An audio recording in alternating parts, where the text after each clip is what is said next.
Namatay sa ambush ang isang lalaki sa San Manuel, Pangasinan. Nangyari ito habang naglalako ng panindang puto ang biktima. Yan at iba pang balita sa Pangasinan sa ulat ni Alfie Tulagan. Tinambangan ng tendero ng puto na si Edwin Pascua sa Barangay Giset Sur, San Manuel, Pangasinan. Ayon sa pulisya, naglalako ng puto ang biktima ng pagbabarilin ng dalawang hindi pa nakikilalang salarin. Maaari nating kung siguro masabi na gun for hire dahil ayon sa aming mga saksi na nakakita, sila ay nakasakay sa isang motorsiklo.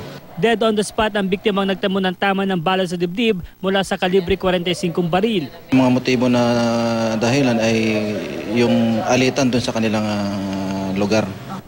Sa Dagupan City, inaresto sa anti-illegal drugs raid ang magkapatid na Frederick at Jerly Fermin. Ayon sa pulisya, naaktuhan ng dalawang suspect na gumagamit ng illegal na droga sa loob ng kanilang bahay sa Barangay Bunuan, Giset.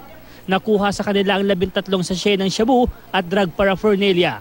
Lumalabas din sa investigasyon ng pulisya na nagbebenta rin ng shabu sa lugar ang magkapatid na suspect. Itinanggi ng isa sa mga suspect na drug pusher sila. Gumagamit lang po. Matagal na? Opo. Ay kayo ho? Medyo matagal na rin po.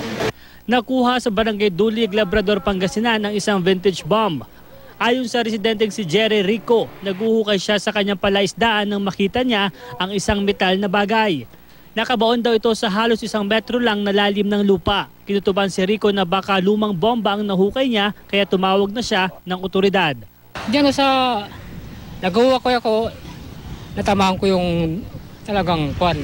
Vintage bomb? Oo. Pag-aon ko, inaon ko yun. Kasi delikado talaga yun eh. Hindi ito ang unang pagkakataong may nahukay na vintage bomb sa parehong lugar.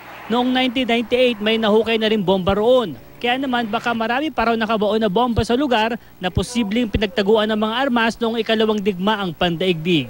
Kung meron po kayong madidiscover na mga ganong bagay, kagaya ng po mga delikadong bomba, immediately inform agad po ang police authority. Maganda po, hayaan na po nila na doon at pupuntahan na lang po ng mga expert para po sila ang mag-deal sa problema.